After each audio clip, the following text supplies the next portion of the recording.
estudiar la palabra de Dios. Me gustaría comenzar, aunque vamos a terminar la epístola a los Gálatas el día de hoy. Pero me gustaría comenzar este mensaje con una pregunta. ¿Qué está motivando tu corazón?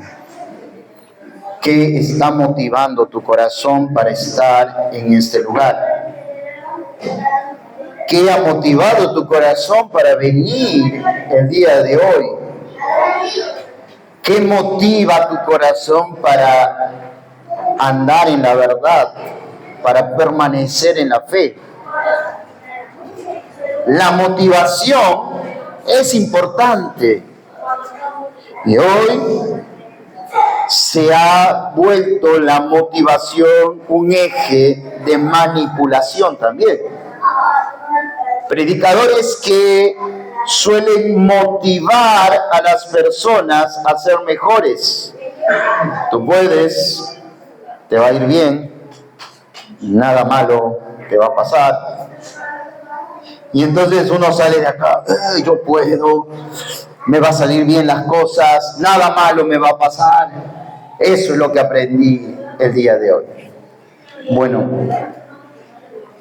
no es la idea en esta mañana, pero sí me gustaría pensar en qué es lo que te motiva a poder estar sentado en este lugar. Espero que no haya sido una amenaza, no haya sido una extorsión, no haya sido un gota a gota, ¿no? Eso que te dicen, tienes que estar aquí.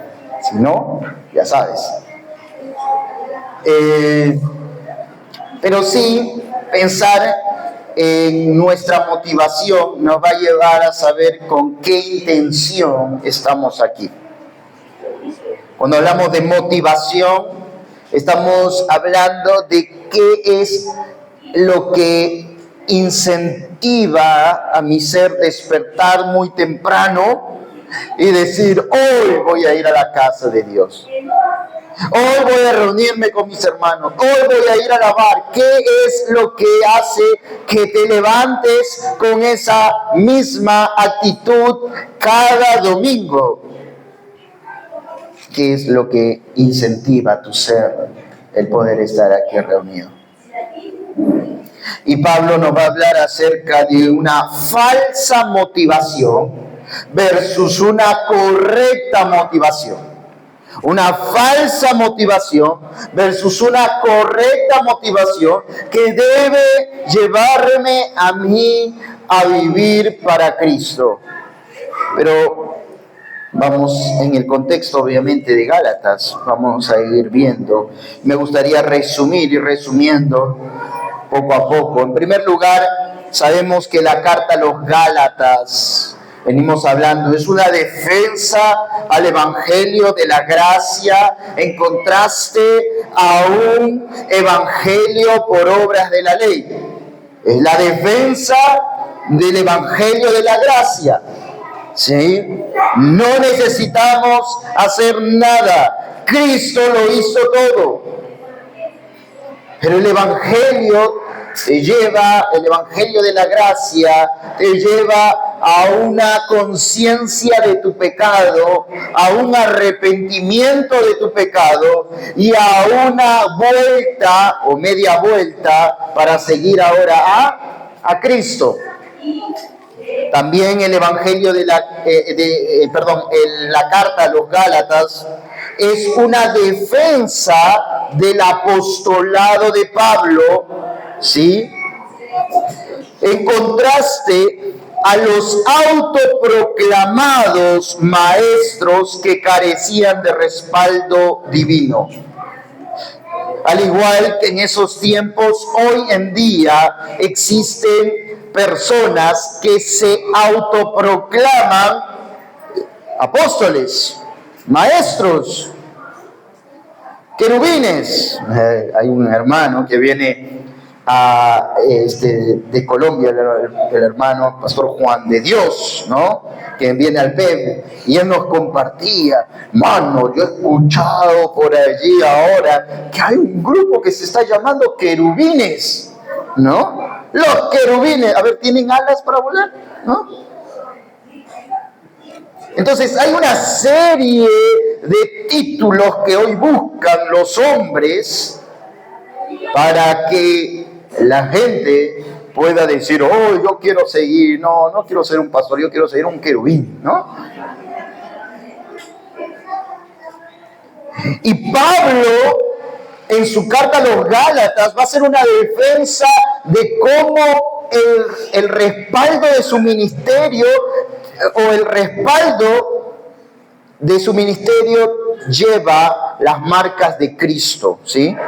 Cómo su ministerio está respaldado por el encuentro, en primer lugar, con Cristo, y en segundo lugar, por las marcas que él lleva en su cuerpo de la obra de la cruz de Cristo, el sufrir por Cristo. Y dice al final, yo llevo las marcas de Cristo en mi propio cuerpo. Mientras que esos falsos maestros ni siquiera tenían una carta de recomendación de las iglesias auténticas, como la iglesia de Jerusalén y la iglesia de Antioquía. Ellos salieron de Jerusalén, pero sin respaldo. Y esto es muy importante, el poder ir a una iglesia que sale con un respaldo también, o que se forma con un respaldo de iglesias. Esta epístola, hermanos, de Gálatas, trata uno de los grandes problemas en la iglesia del primer siglo. Y quizás esta palabra pueda ser nueva o vieja, o ya algo hayas escuchado, pero es el problema del sincretismo. ¿Qué es el sincretismo? El sincretismo, en realidad, o en resumen, es la combinación de dos creencias, el sincretismo religioso, ¿sí? Es la combinación de dos creencias religiosas que se unen y forman una sola tendencia o una creencia. Pablo se encuentra por un lado con el cristianismo que viene predicando, y estos falsos maestros vienen a la iglesia para introducir las creencias antiguas del judaísmo. Entonces, lo que ellos querían hacer es cristianismo más judaísmo, una nueva creencia.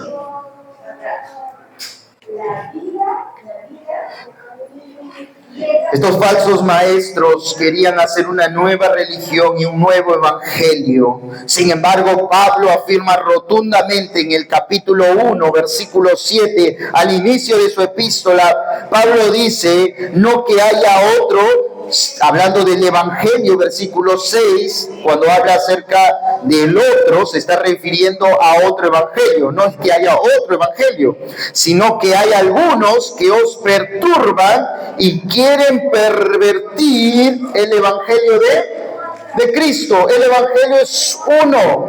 Cristo vino conforme a las escrituras. Él sufrió, él padeció dolor, fue crucificado, fue sepultado conforme a las escrituras, resucitó y pronto vendrá.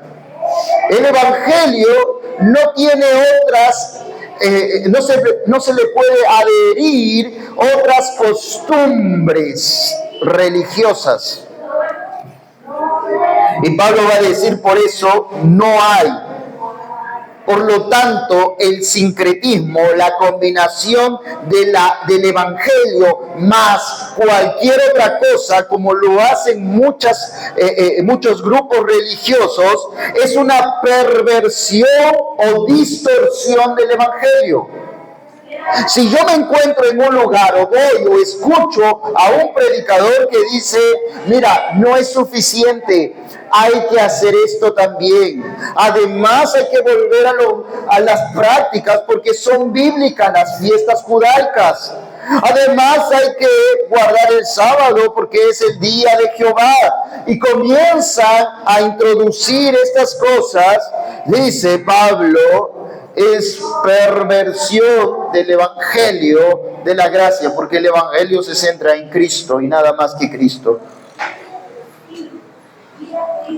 Por lo tanto, hermanos, toda distorsión de la verdad esclaviza, hace esclavos a las personas.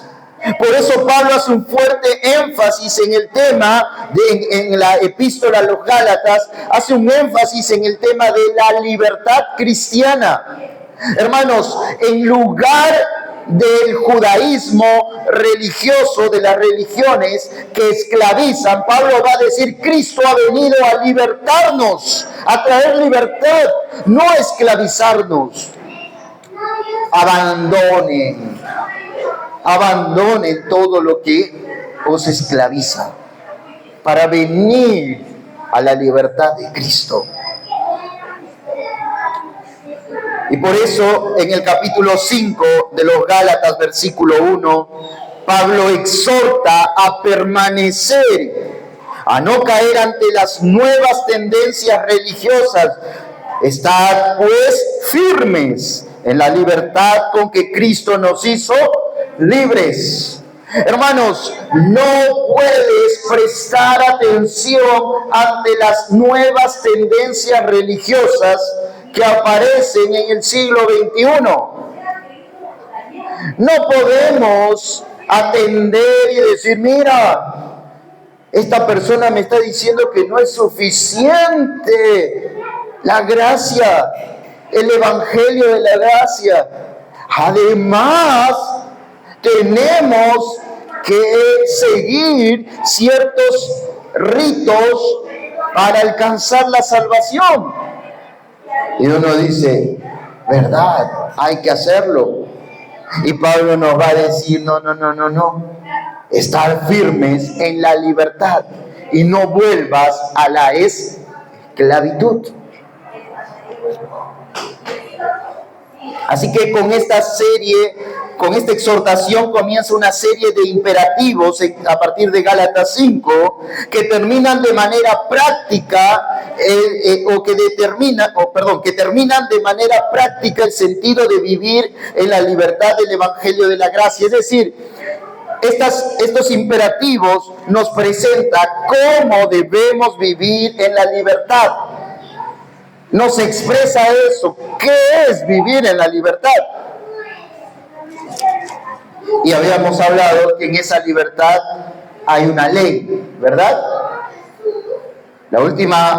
El último domingo hablamos acerca de que el cristianismo no está sujeto bajo la ley mosaica, sino bajo la ley de Cristo. La ley mosaica era un yugo difícil de cargar.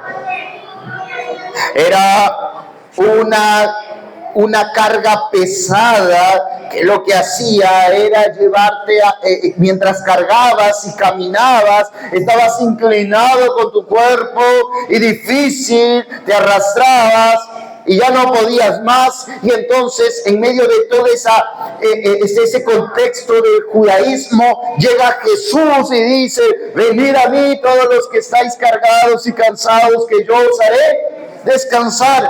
Y Jesús ofrece descanso. Pero es irónico de repente para algunos escuchar cuando Jesús dice, llevad mi yugo. Pero Jesús, ya estoy llevando el yugo del judaísmo, el yugo de mi religión, el yugo de mis obras, y me es pesado. Y Jesús dice, cámbialo, entrégalo eso a mí y lleva mi yugo, porque ligera es mi carga, no pesa. Y hablábamos que esa carga no pesada, esa carga que no pesa, es la ley de Cristo que apunta a las responsabilidades del creyente. ¿Cuáles son esas responsabilidades del creyente? Quizás Santiago resume, o Santiago dice que es la ley real, y Mateo, el Señor Jesús en Mateo resume en dos. Dice, toda la ley es esta: amarás a tu Dios con todo tu corazón. Pero también dice, o sobre todas las cosas, y también dice, amarás a tu prójimo como a ti mismo. De manera que la ley de Cristo tiene que ver con nuestra responsabilidad con Dios y nuestra responsabilidad con el pueblo de Dios, con nuestros hermanos. Y Gálatas va a decir, llevad las cargas, o llevad las cargas los unos de los otros. Debemos de perdonarnos los unos a los otros, y debemos de cuidarnos los unos a los otros. Y en esto está la responsabilidad del creyente, y es un yugo no pesado. Así que Pablo termina afirmando que hay una ley que rige la vida de los creyentes. No es la ley mosaica y sus mandamientos gravosos, es la ley de Cristo y su yugo fácil de llevar. La iglesia se conduce bajo la ley de Cristo. Cuidado de volver y de prestar atención a la ley mosaica. Es más, Pablo nos va a decir ahora, en los versículos 11 al 18, que estos hombres que querían imponernos estas cargas, ni siquiera ellos podían llevar esa carga. Estos hombres que dicen, tienes que obedecer la ley, ni siquiera son capaces de obedecer la ley. Porque la ley, hermano, termina sentenciando al hombre a muerte, porque te muestra que tú y yo no podemos cumplir con toda la ley. Pero hubo uno que sí cumplió con todo, y es Cristo. Y gloria a Dios por Cristo, porque ahora Él toma nuestro lugar y nos invita a estar en Cristo. Así que ponte de pie y vamos a leer juntos la epístola a los Gálatas, capítulo 6, versículo 11 al 18. El micrófono está fallando.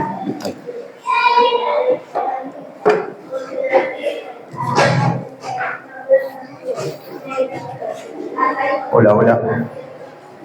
Hay un sonido, fíjate. Gálatas 6, del 11 al 18, dice la palabra de Dios: mirad con cuán grandes letras os escribo de mi propia mano.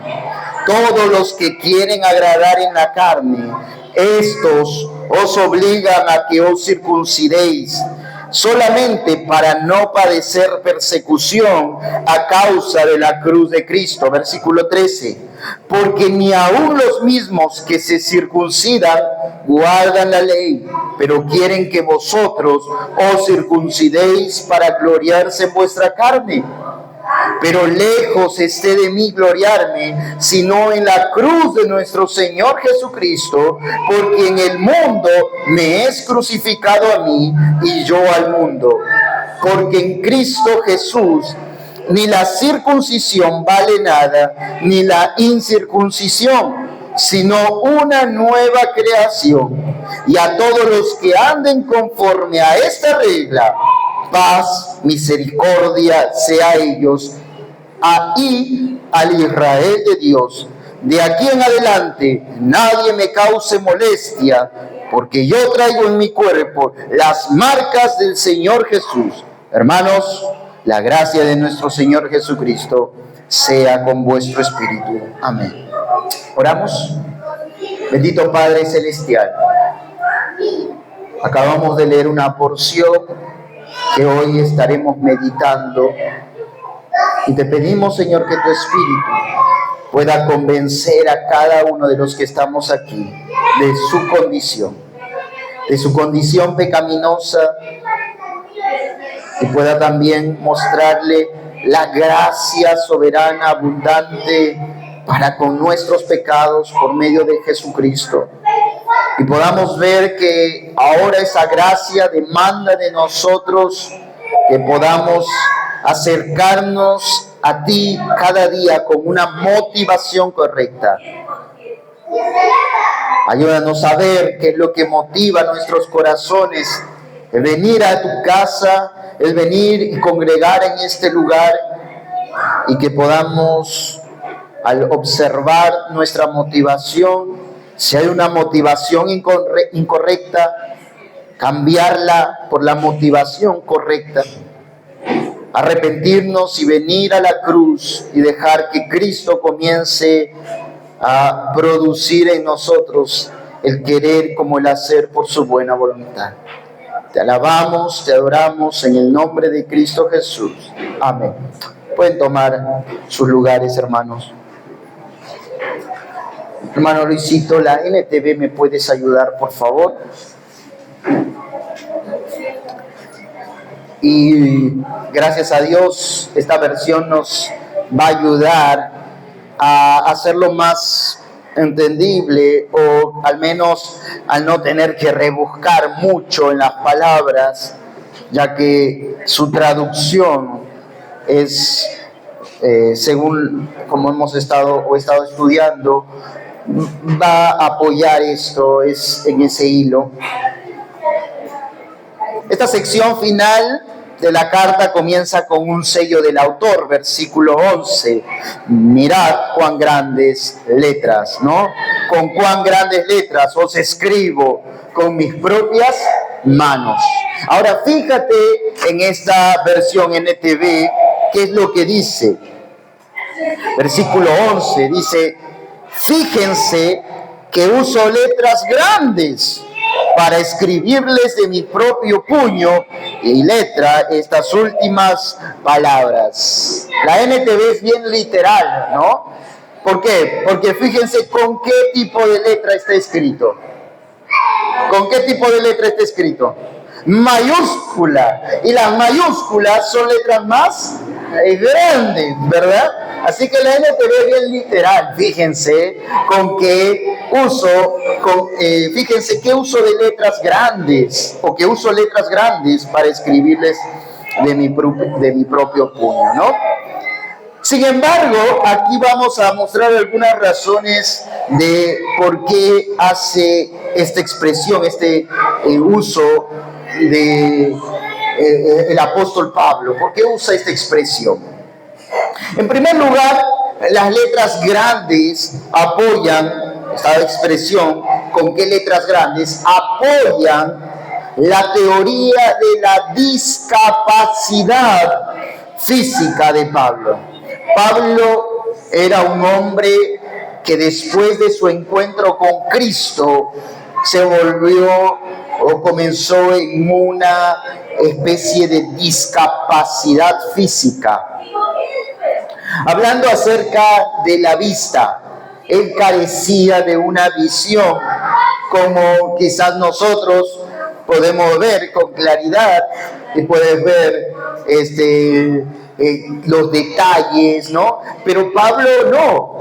Y esta expresión apoya la teoría, o es la teoría de que Pablo tenía una discapacidad en la visión, es apoyada por este pasaje que dice con letras grandes.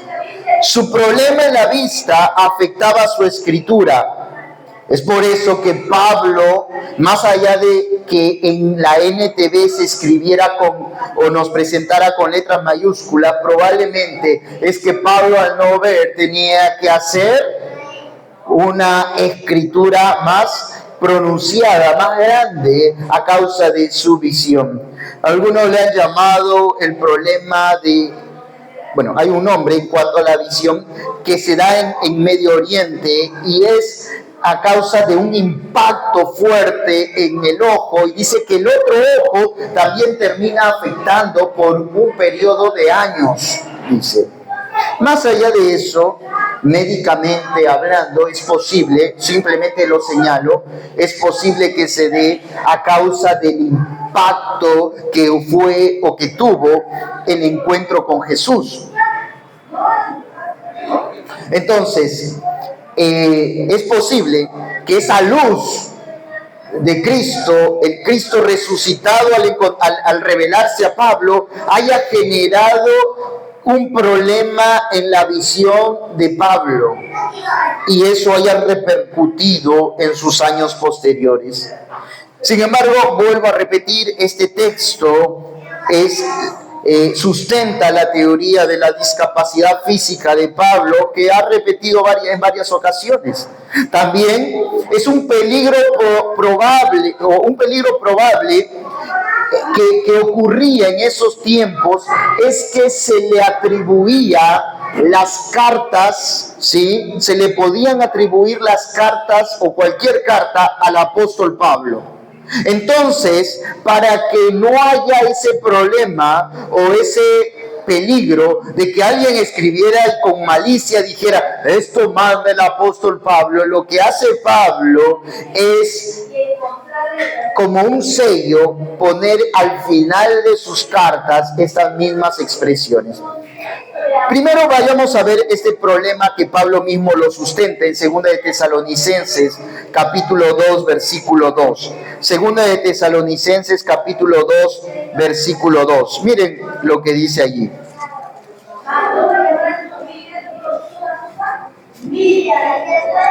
Dice, que no os dejéis mover fácilmente de vuestro modo de pensar, ni os conturbéis, dice Pablo, ni por espíritu, ni por palabra, ni por carta, como si fuera nuestra, en el sentido de que el día del Señor está cerca. Así que probablemente Pablo sabía, o se está adelantando, porque Gálatas es la primera epístola de Pablo.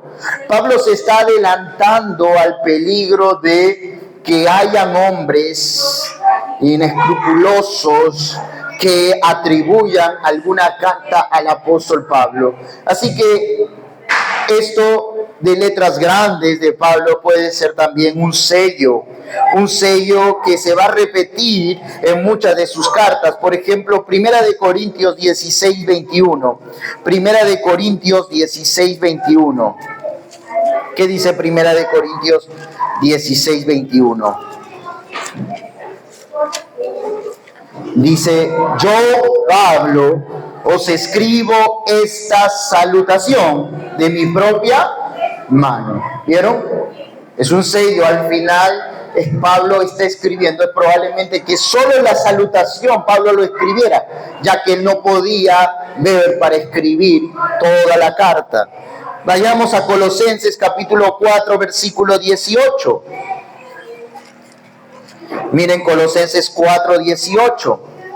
Dice, la salutación de mi propia mano, de Pablo, acordaos de mis prisiones, la gracia sea con vosotros, amén. Nuevamente, y si quieres seguir buscando en 2 de Tesalonicenses 3, 17 y Filemón, el versículo 19, vas a volver a encontrar esta expresión, de mi propia mano. Así que esta expresión con la que comienza el versículo 11 puede ser también un sello de Pablo, un sello de las cartas paulinas, ¿sí?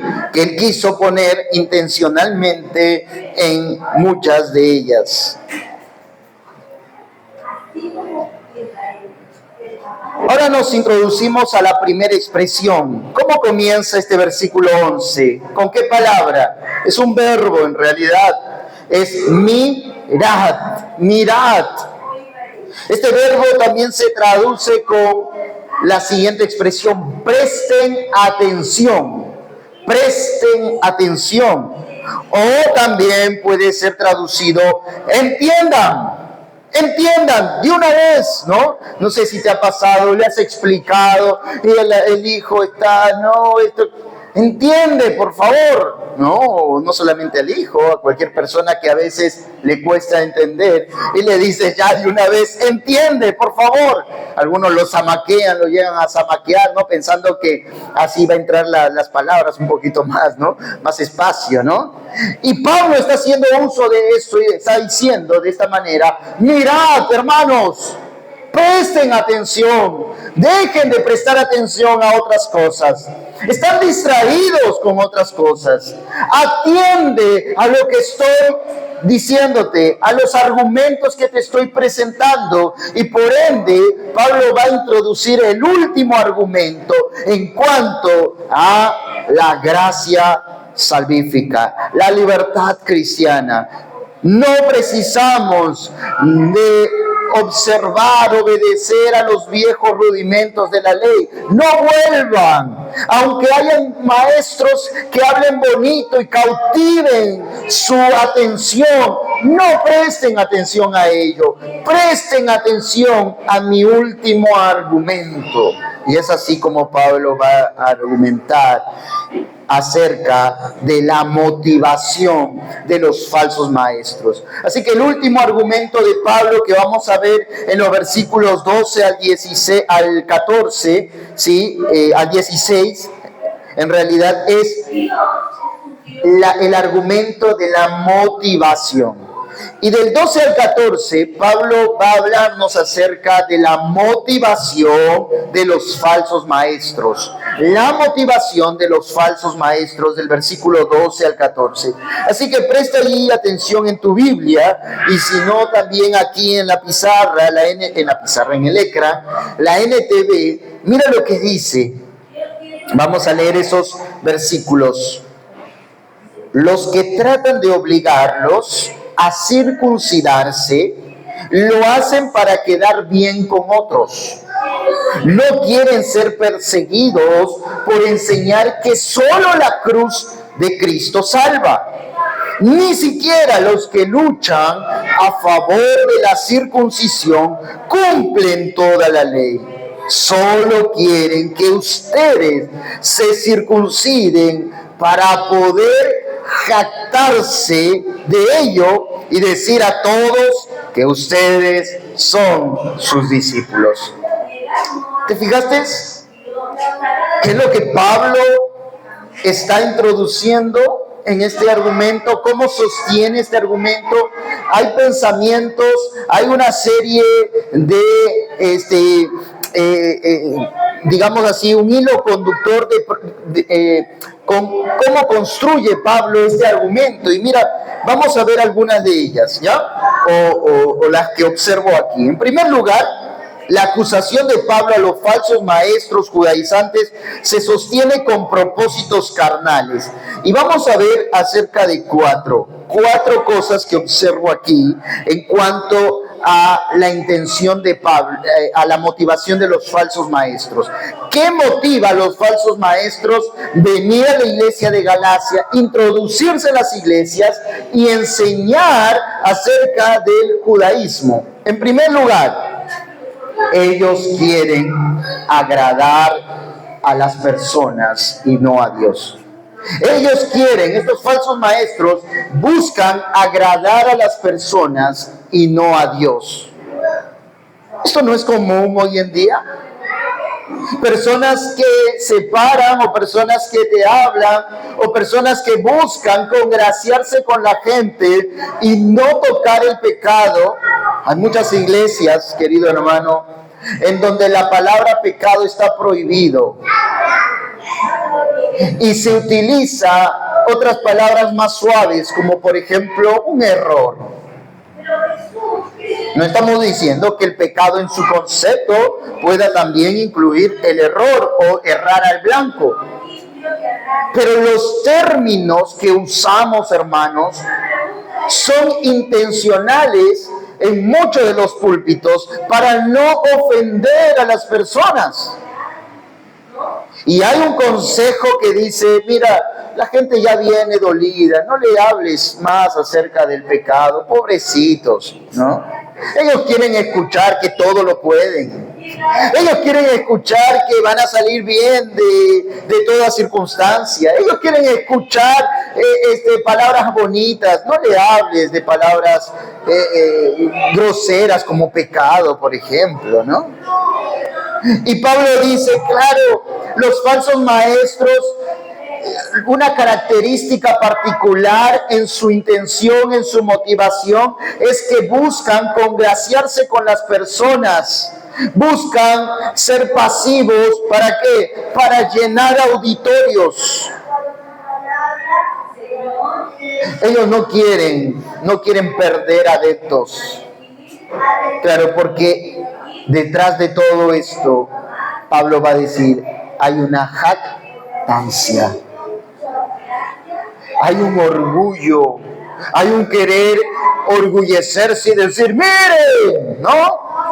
Hermanos, los predicadores, los pastores y los líderes estamos tentados a caer en esto y por eso necesitamos que nuestro corazón se aferre a las verdades de Cristo. Y el ejemplo de Pablo, no busco la gracia de los hombres. Vamos a Gálatas capítulo 1, versículo 10, ahí al comienzo. Mira lo que fue Pablo rotundo cuando dijo en el versículo 10, pues en forma de pregunta retórica, ¿busco ahora el favor de los hombres o el de Dios? A ver, yo estoy aquí para buscar el favor de ustedes o el de Dios. Y Pablo en su pregunta retórica, una pregunta retórica significa que tiene una respuesta obvia. Y la respuesta obvia es el favor de Dios. No estamos para buscar el favor de los hombres. Sigue otra pregunta. ¿O trato de agradar a los hombres? Y la respuesta es obvia, negativa. No puedo agradar a los hombres antes que agradar a Dios. Queridos hermanos, ustedes padres, si tienen hijos aquí y enseñamos a los hijos a agradar a Dios, y tu hijo un día te dice, cuando quieres enseñar o cuando quieres ordenarle hacer algo que es contra la ley de Cristo, y te dice, no puedo hacer, alégrate, porque ha construido una convicción. Agradar a Dios antes que a los hombres. Claro, Dios nos manda obediencia a nuestros padres, pero la obediencia se condiciona a la obediencia a Cristo. Es decir, que por encima de obedecer a mis padres, yo tengo que obedecer ¿a quién? A Cristo. Y cuando mis padres me digan, no le digas al vecinito que estoy, dile que me fui al mercado, y tu hijo te diga, mamá, no puedo hacer eso, porque eso es mentir, y mentir es pecado. Entonces habrás visto en tu hijo un carácter de un hijo que teme a Dios por encima de sus padres. Ellos quieren agradar a personas. Y Pablo dice, no busco agradar a los hombres, busco agradar a Dios. Pues si todavía, termina el versículo 10, agradar a los hombres, no sería siervo de Cristo. Hermanos, no podemos decir que somos hijos de Dios si estamos buscando agradar a los hombres. Y Pablo dice, mira, en contraste a estos hombres que se dicen llamar siervos de Dios y son servidores de sí mismo, yo no busco agradar a los hombres, porque si buscara agradar a los hombres, entonces ya no sería un servidor de Dios. Hermanos, en esto radica el siervo de Dios, el predicador, que no es una persona que está agradando a las personas. Hay gente que dice, ¿por qué no acoplas tu mensaje para que sea bonito y cautive más personas? Es que no es nuestra intención. Un predicador dijo, si alguno de ustedes se siente ofendido con la palabra de Dios, acuérdese o recuerde, todo el tiempo usted está ofendiendo a Dios. Si la palabra de Dios te ofende, entonces recuerda esto, yo todo el tiempo he ofendido a Dios. Así que no busques menos. Y en realidad la palabra de Dios está haciendo su obra cuando comienza a incomodarte. En segundo lugar, Pablo nos va a decir ahí en Gálatas, ellos no están dispuestos a sufrir persecución por el Evangelio. Hermanos, los falsos maestros quieren congraciarse con las personas, quieren hacer que no quieren predicar el evangelio de la cruz de Cristo para no ser perseguidos, y por eso que se congracian con los judíos. Claro, porque en ese tiempo ustedes vieron qué es lo que pasó con Jesús. Cuando él no quiso agradar a los fariseos, al sumo sacerdote, ¿qué pasó con Jesús? ¿En qué desencadenó todo eso? La crucifixión. Cuando vemos al uno de los servidores de la iglesia, que era Esteban, o uno de los famosos diáconos, Esteban, y vemos a Esteban, ¿cómo murió Esteban? Apedreado. ¿Y por qué murió Esteban apedreado? ¿Porque quería congraciarse con las personas? No. Hermanos, los grandes hombres de Dios, los apóstoles, murieron por causa de agradar a Dios y no a los hombres. Vivimos en un mundo en donde nos está diciendo cada vez a través de las plataformas de estudio, colegio, universidad, instituto, y nos están diciendo a nosotros que debemos agradar a las personas. Ahora, cuidado con el valor de la empatía. Pero hermanos, cuando se trata del evangelio, no hay empatía. Cuando se trata de la verdad del evangelio, no podemos ser tolerantes, es la palabra. No podemos ser tolerantes. Hermanos, Pablo dice, estos hombres no están dispuestos a sufrir por la causa de Cristo. Hermanos, 2 de Timoteo 3:12, Pablo le dijo claramente a Timoteo, su discípulo amado. 2 de Timoteo 3:12, Pablo le dice que los que quieren vivir piadosamente padecerán persecuciones. Dice, y también todos los que quieren vivir piadosamente en Cristo Jesús padecerán persecución. Los falsos maestros estaban huyendo del sufrimiento, y Pablo le dice a Timoteo, el creyente, el predicador fiel de la Escritura, tiene que asumir que habrá persecución. Los que quieran, y es una invitación, ¿quieres vivir piadosamente en Cristo Jesús? Entonces, bienvenido al club de los perseguidos. Y hay una persecución de índoles, debemos entender que la persecución es de diferente tipo de índole. Es decir, puede ser una persecución social, que la gente comience a rechazarte, ya no nos juntamos con él, ya no le invitamos a nuestros 15, ya no le invitamos a nuestros cumpleaños, o ya no le invitamos a nuestros paseos, o en el trabajo, ya no hablemos con ese, pura palabra de Dios, ¿no?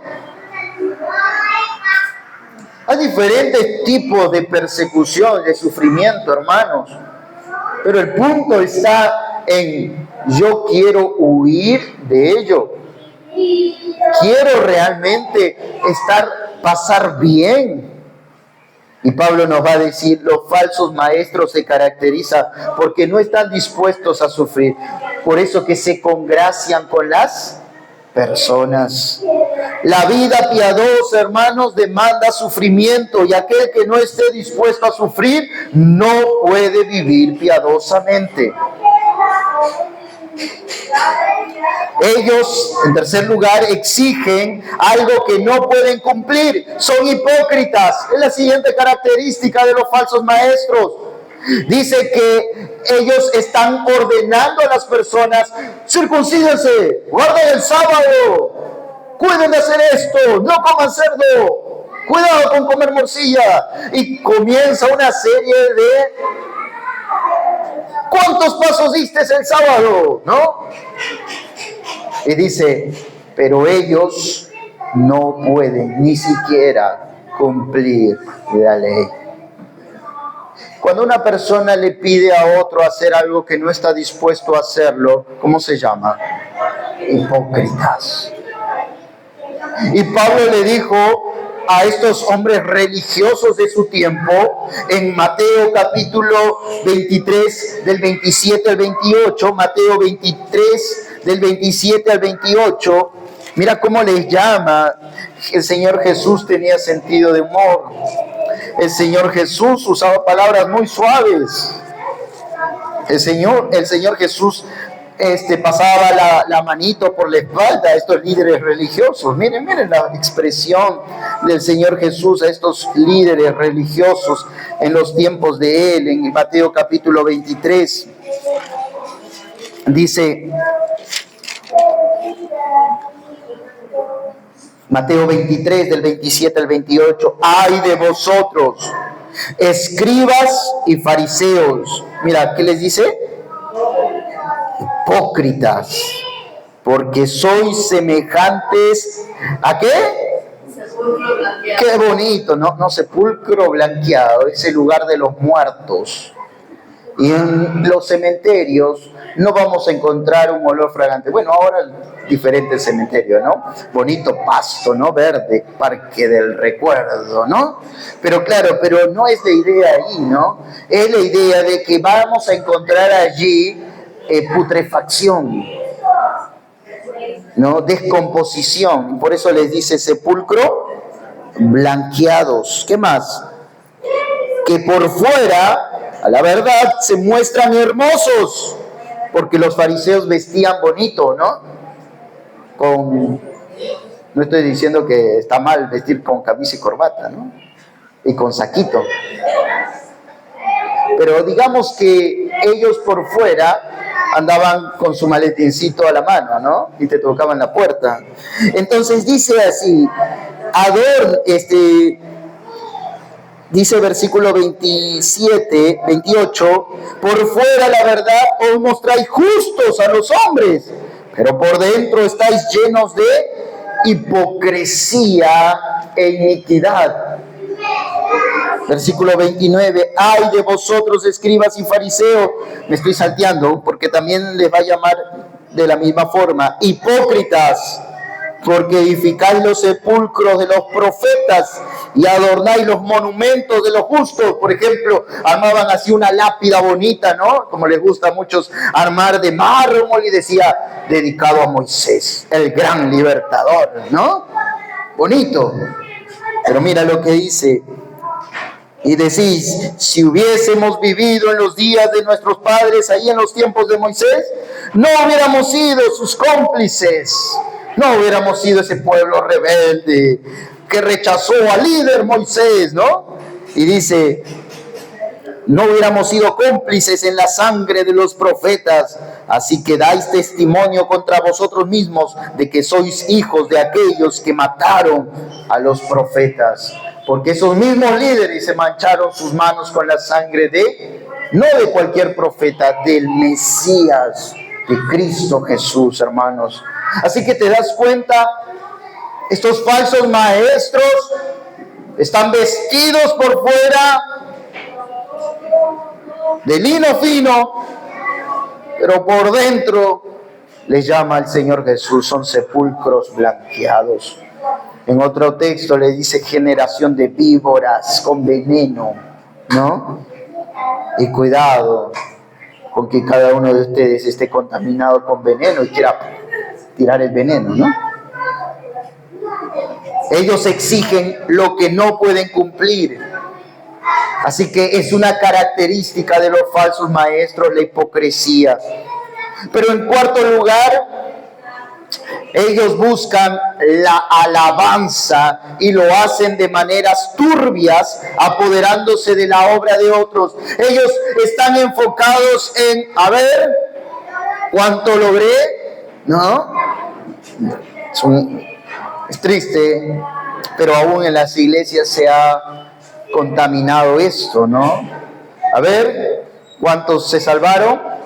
Yo traje 20 personas. ¿Y tú? 100. Que me ganó, a la próxima le gano, ¿no? Hermanos, Pablo dice, ellos buscan alabarse a sí mismos. Ellos buscan la gloria y lo hacen por medio incluso de acciones turbias, ¿no? De asumir cosas que no son de ellos. Por ejemplo, dice que Pablo les acusa y en el versículo ellos quieren a ustedes someterlos bajo sus enseñanzas para después voltearse y decir, miren, todos los discípulos que tenemos, los Gálatas. Cuando en realidad los Gálatas era el fruto del trabajo arduo y sacrificio en su cuerpo de Pablo, quien había llevado el evangelio a estos hombres. Y estos, por una falsa enseñanza, con una mentira, con un engaño, se querían apoderar de toda esa gloria. Y ellos querían decir, miren, atrás de nosotros tenemos a los Gálatas que nos siguen a nosotros. Hombres que buscan seguidores. Ahora, ¿está mal? Hoy en día hay muchos influencers, hasta predicadores, influencers, ¿no? Que dicen, ayúdenme a llegar a los 100,000, vamos hermanos, sigan inscribiéndose, ¿no? Cuidado, hermanos, porque el corazón es engañoso. El corazón es engañoso y muchos que empezaron bien terminaron mal. Y muchos que tuvieron la intención de alimentar al pueblo de Dios y de enseñar verdades, porque son verdades probablemente, pero el corazón se fue inclinando hacia buscar más adeptos y tener un grupo de seguidores, ¿no? Hoy estamos viendo todo eso, hermano, en diferentes perspectivas. Filipenses capítulo 2, versículo 3. Filipenses capítulo 2, versículo 3. Pablo les va a decir, nos advierte que esta motivación, la motivación de la alabanza, de la gloria a sí mismo, es contraria a la motivación que llevó a Cristo venir, dejar su gloria, hermanos. Dejar su gloria, ponerlo a un costado y decir, me voy a hacer como ustedes. Yo le decía a un grupo del colegio, de mis alumnos, le decía, imagínate, si te dieran la opción de hacerte una hormiga, ¿te harías una hormiga? Sabiendo todo lo que puede pasar, uno puede decir, sí, porque la hormiga es trabajadora, un montón de cosas, ¿no? Pero tú caminas y ¿cuántas hormigas has pisado? ¿No? Sabiendo eso, que podrías experimentar aún la muerte, ¿te harías hormiga? Cristo se hizo hombre sabiendo que Él iba a experimentar en su humanidad dolor, sufrimiento y muerte. Entonces, hermanos, qué gloria, qué alabanza tengo yo si el propio Cristo dejó su gloria y se humilló haciéndose como nosotros, como tú y como yo. Entonces, Filipenses capítulo 2, versículo 3, Pablo le dice a esta iglesia, nada hagáis por contienda, y decir, yo me llevo la gloria, no, yo te piso de ti el talón, ¿no? Te pongo la pierna para que te caigas y yo voy a llegar a esa persona para traerla a la iglesia. No, nada hagáis por contienda, pero tampoco por vanagloria. Mírenme, por favor, mírenme, ayer pasé todo el cerro repartiendo folletos y traje a todas las personas que están ahí al fondo. Vanagloria, jactancia. Entonces Pablo dice, nada hagáis ni por contienda, ni por vanagloria. Hermanos, sí, yo estoy aquí para servir, limpiar, lavar, limpiar las ventanas, barrer, poner los sonidos, tocar la música. Si estoy aquí, hermanos, si alguno de ustedes se involucra en el servicio, en el ministerio, nada, dice Pablo, hagáis por contienda o vanagloria. ¿Y cuál es la motivación correcta?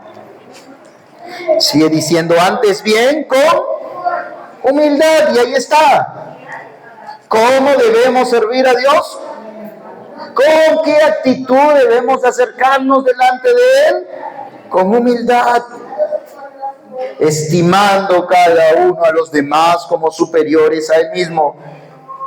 Versículo 6, desde el 5. Haya pues en vosotros este sentir que también hubo también en Cristo Jesús. Así que ahí nos introduce ese mismo sentir, esa motivación, cuando se refiere a sentir, a la de motivación, el cual siendo en forma de Dios, no estimó el ser igual a Dios como cosa que aferrarse, sino que se despojó a sí mismo, tomando forma de siervo, hecho semejante a los hombres, y estando en la condición de hombre, se humilló a sí mismo, haciéndose obediente hasta la muerte y muerte de... Ahí estamos observando el ejemplo de Cristo. Así que, ¿qué es lo que debe motivar a tu corazón el estar aquí y el servir a Cristo? Lo mismo que motivó a Cristo servirte a ti y a mí. Humildad, amor, entrega, servicio. Así que, hermanos, la humildad debe ser nuestra actitud y nuestra motivación debe ser llevar la gloria a Dios, porque Cristo con su obediencia glorificó al Padre. Así que, hermanos, la próxima vez que hagamos algo, hagámoslo con humildad, no buscando la gloria, pero entendiendo que cuando hacemos eso, llevamos la gloria ¿a quién? A Dios Padre. Encontraste la motivación del apóstol Pablo, versículo 14 al 16. Mira lo que dice allí, del 14 al 16. Pablo nos dice en la NTV, si lo puedes sacar ahora sí, la NTV. En cuanto a mí, dice Pablo, es decir, ya hablé de la motivación de los falsos maestros. Ahora quiero compartirte lo que motiva mi servicio, mi predicación y aún mi carta. Y dice, en cuanto a mí, no, que nunca me jacte de otra cosa que no sea de la cruz de nuestro Señor Jesucristo. Debido a esa cruz, mi interés por este mundo fue crucificado y el interés del mundo por mí también ha muerto. No importa si fuimos o no circuncidados, es decir, esto según en qué grupo naciste. Si tú naciste en el grupo étnico de los judíos, a los 8 años, si eras varón, te circuncidaba. Entonces Pablo dice, no importa si fuimos o no circuncidados. Lo que importa es que hayamos sido transformados en una creación nueva. Que la paz y la misericordia de Dios sean con todos los que viven según ese principio. Ellos son el nuevo pueblo de Dios. La motivación correcta, hermanos, siempre va a apuntar a la cruz de Cristo, llevar la gloria al Padre. Pero mira cómo dice, en primer lugar, Pablo dice, él utiliza la palabra lejos de mí, o lejos esté, ¿no? A ver, todos estamos cerca, ¿no? ¿Qué cosa está tan lejos de nosotros? Bueno, lejos de mí está ser el rey de España. Lejos de mí está ser el mejor jugador de fútbol de la historia. Ya tengo 36 años, 35 todavía, ¿no? Ya Cristiano me ganó, ¿no? Lejos de mí está ser el hombre más rico del mundo en la tierra, ¿no? Pablo dice, lejos de mí. En ese sentido de ejemplos que estoy dando, esté el gloriarme a mí mismo. que ni siquiera se asome a 100 kilómetros. No quiero, jamás. Y tengo que cuidar por eso mi corazón, hermanos. Y Pablo es consciente de sí mismo. Y él dice, aborrezco, quiero que esté totalmente lejano a mí. El hecho solamente de jactarme de mí mismo, sino únicamente de la cruz de Cristo. Que mi gloria, que la gloria, el gozo de mi ser repose en haber hallado y ser hallado por Cristo. Nada más. Pablo imita la actitud de humildad de Cristo y que nos presentó en Filipenses. Pablo no anhela ser reconocido por todo el esfuerzo que ha hecho en los Gálatas. Él prefiere ser humillado antes de reclamar alabanza de los hombres. Y muchos predicadores reclaman una posición. No me digas, pastor, dime apóstol, por favor. Me digas, dime reverendo, por favor. Muchos buscan un reconocimiento. No me digas, muchos buscan un título y se sienten humillados cuando le llamas hermano, ¿no? Hermano, somos hermanos en la fe. Amén por eso. Pablo entiende que la jactancia solo tiene lugar en un evangelio que se basa en méritos humanos. Claro, ¿qué ha dado lugar a que hombres se jacten hoy en día? En la predicación de un falso evangelio. Tú puedes, tienes que hacer esto. Y un evangelio falso abre o apertura a la jactancia humana. Pero cuando abrazamos una salvación por gracia, la actitud de jactancia está lejana, porque nada de lo que hayamos alcanzado lo alcanzamos por nuestro esfuerzo, sino en los méritos de Cristo. Así que, hermanos, un evangelio de gracia debe humillar nuestro corazón. Porque yo, un vil pecador, merecía la muerte, merecía el castigo, merecía la condenación y hasta hoy sigo mereciendo. Y decirle, Cristo, yo no hice nada para alcanzar nada de lo que tú me has dado. Cristo, yo no merezco nada de lo que tú me has dado. Y todo lo que he recibido, lo he recibido por gracia. La jactancia no tiene lugar en el evangelio de la gracia. El sufrimiento es necesario para identificarnos con la cruz. Hermanos, es necesario sufrir porque el sufrimiento nos vincula al sufrimiento de Cristo. Pablo mismo lo dice, yo llevo en mi cuerpo las marcas de Cristo.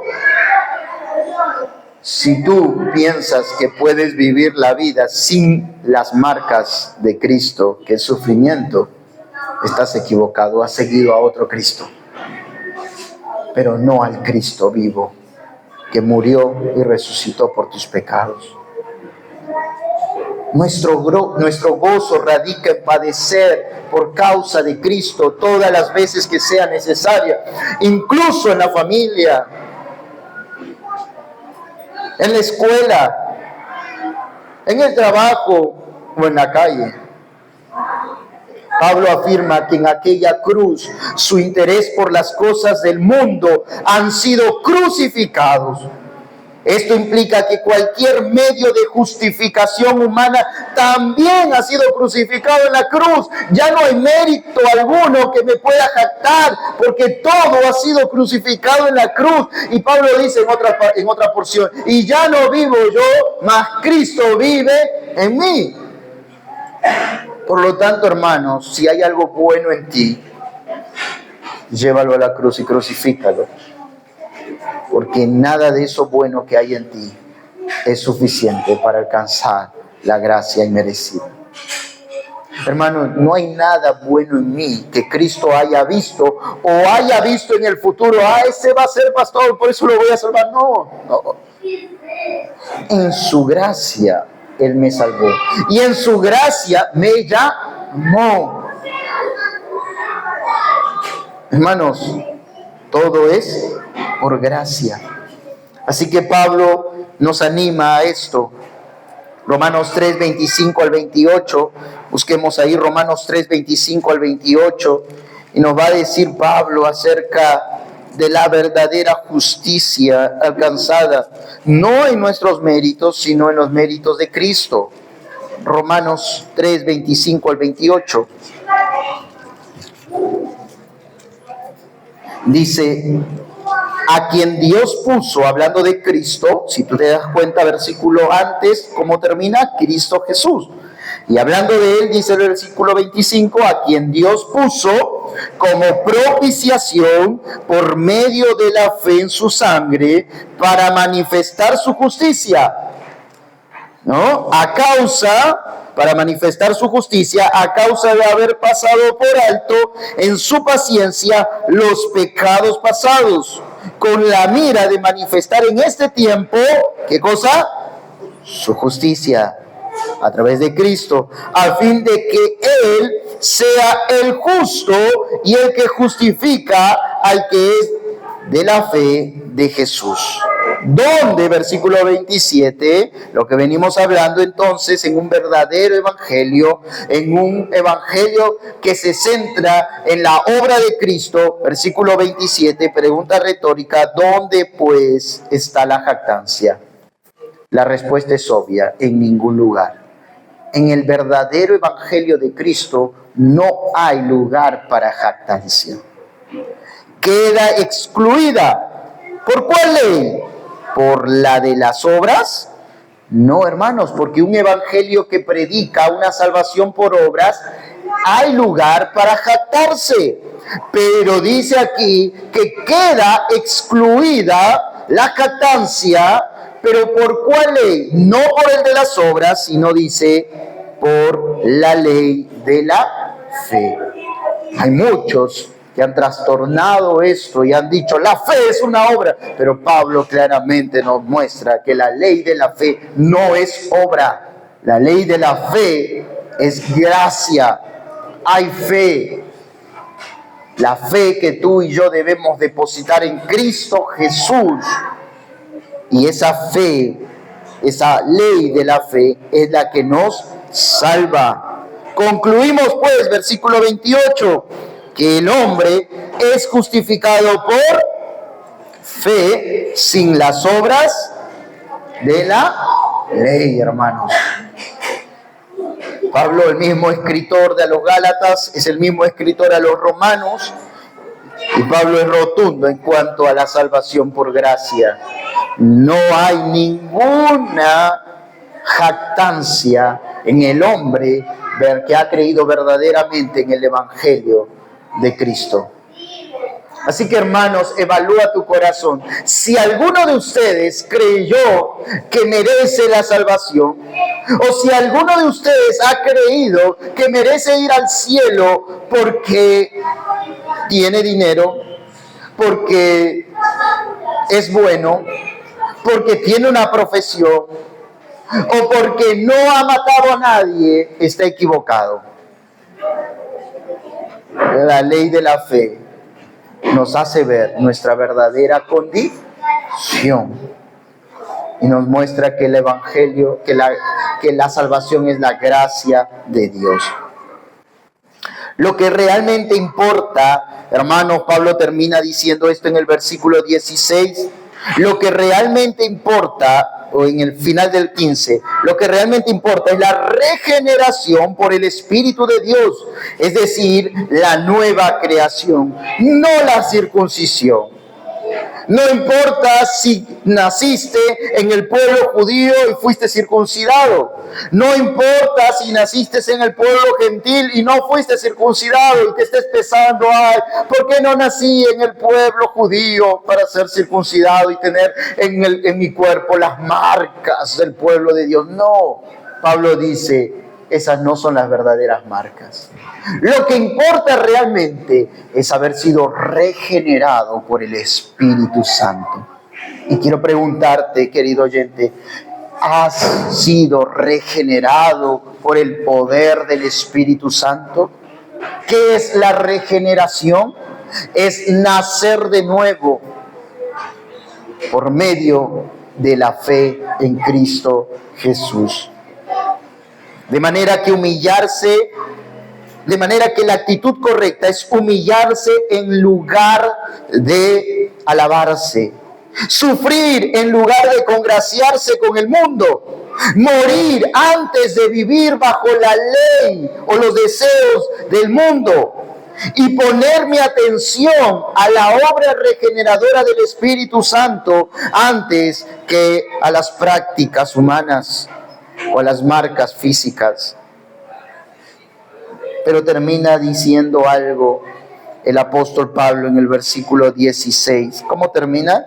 Y a todos los que anden conforme a esta regla.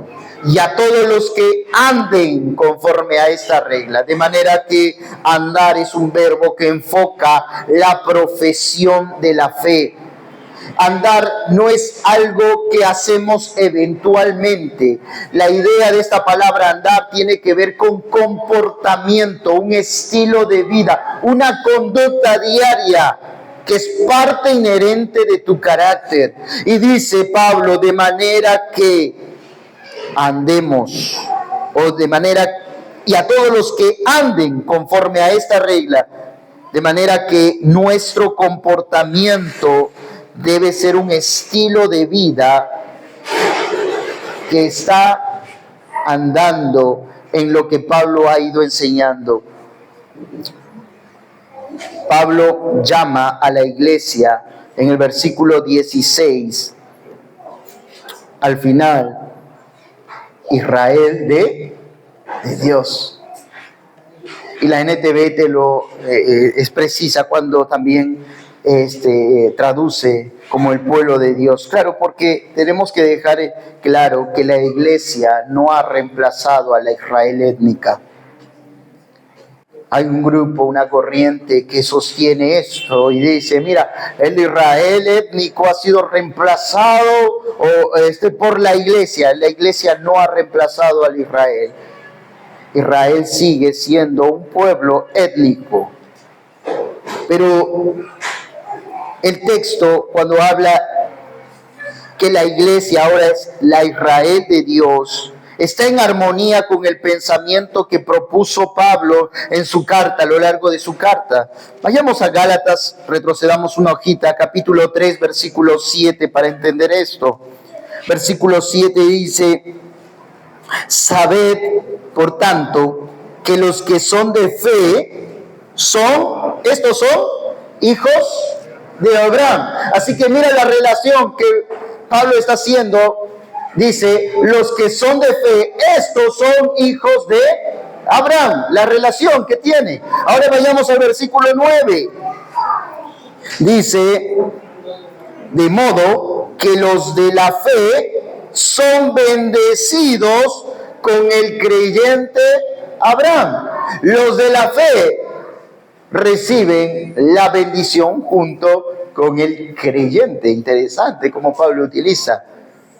Con el creyente Abraham. Y finalmente en el versículo 29, Pablo dice, y si vosotros sois de Cristo, ciertamente linaje de Abraham sois y herederos según la promesa. Por lo tanto, hoy la iglesia, hermanos, cuando Pablo se refiere a la Israel de Dios, en su contexto se está refiriendo al pueblo de Dios. Y está utilizando este término de la Israel, porque Israel étnico fue el pueblo de Dios en un momento.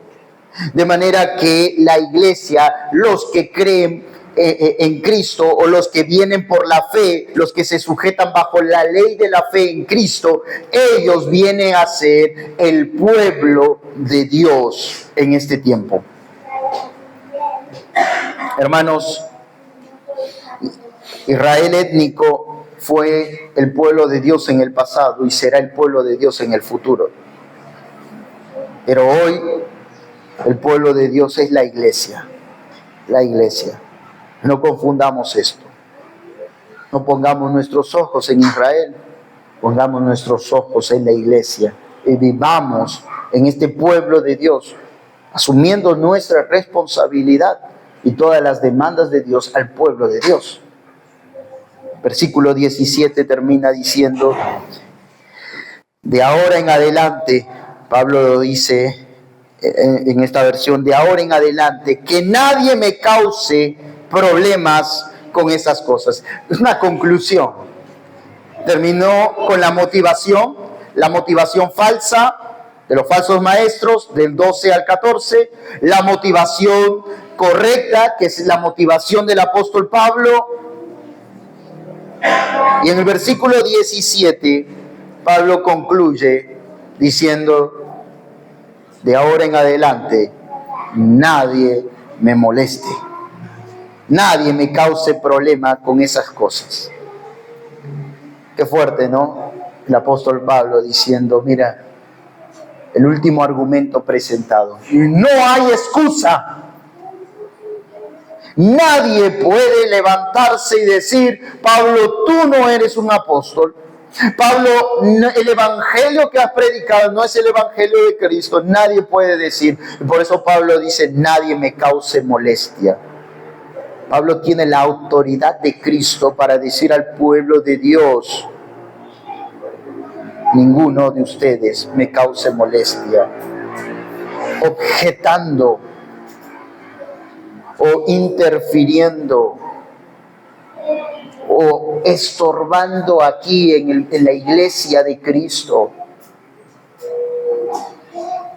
con supuestos con supuestas creencias que se combinan de dos corrientes.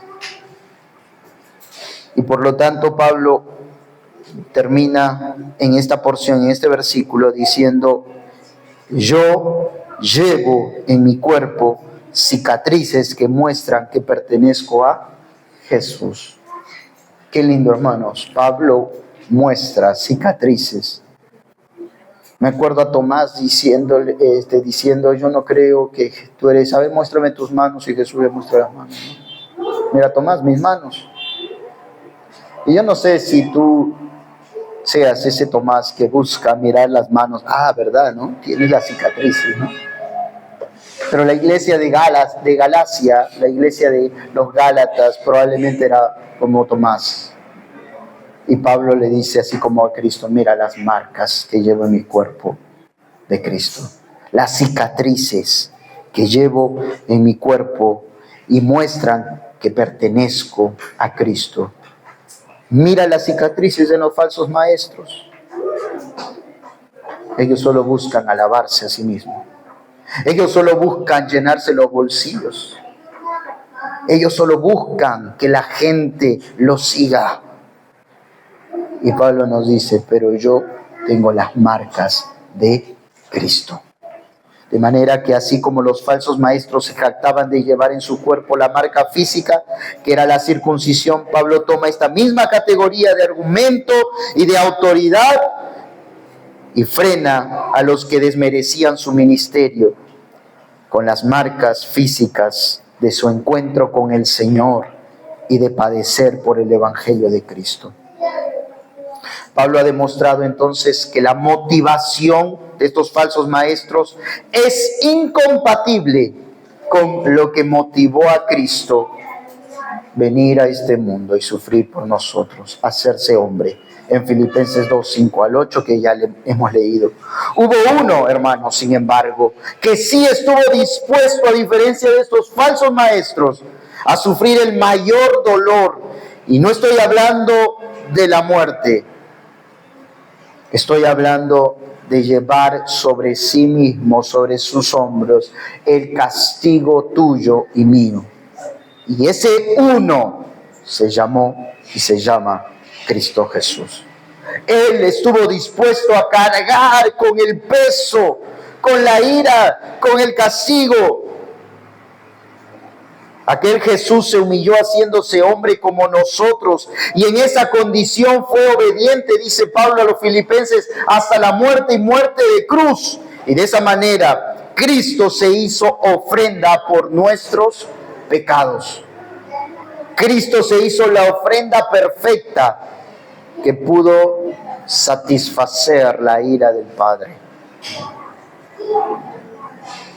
De manera que esta ofrenda es la ofrenda que hoy está vigente por tus pecados, para redimirte, comprarte y para hacerte acepto delante de Dios. El Padre lo exaltó a Cristo después de ese sacrificio. Y Filipenses en el versículo 11 del capítulo 2 nos dice, lo exaltó y le dio un nombre. Y es el nombre que como iglesia proclamamos y anunciamos, el nombre de Jesucristo, en el cual toda persona debe rendirse, debe arrodillarse y debe clamar, debe declarar con su boca que Jesucristo es el Señor, para gloria de Dios Padre.